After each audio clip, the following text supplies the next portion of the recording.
99% মানুষ চায় যে এখন আওয়ামী লীগ বিদায় হোক, তাই না? শুধুমাত্র প্রতারণা করে, চলে বলে কৌশলে আর রাষ্ট্রযন্ত্রটাকে ব্যবহার করে তারা ক্ষমতায় টিকে। এই ক্ষমতা টেকে না, এটা চোরাবালির উপর দাঁড়িয়ে থাকা।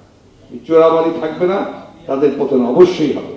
এবং আজকে মানুষ সেইভাবে এরা ভেবেছে যে আপনার ওই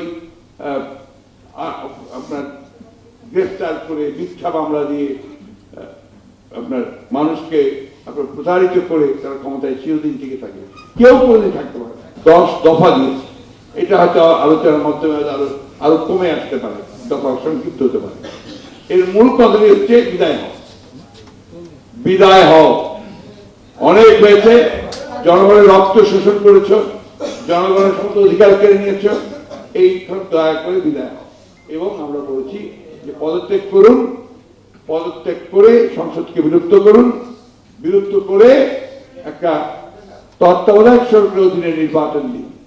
যে তত্ত্বাবধায়ক সরকার নতুন নির্বাচন কমিশন গঠন করবে, তার অধীনে নির্বাচন হবে। জনগণ তার ভোট নিজে প্রয়োগ করবে, তার প্রতিনিধি নিজে নির্বাচন করবে এবং একটা পার্লামেন্ট গঠন করবে, যে পার্লামেন্টের সরকার গঠন হবে, তা দেশ চালাবে। খুব পরিষ্কার গণতান্ত্রিক ব্যবস্থা। বন্ধুরা, এই বিষয়টা নিয়ে আমাদের এগোতে হবে।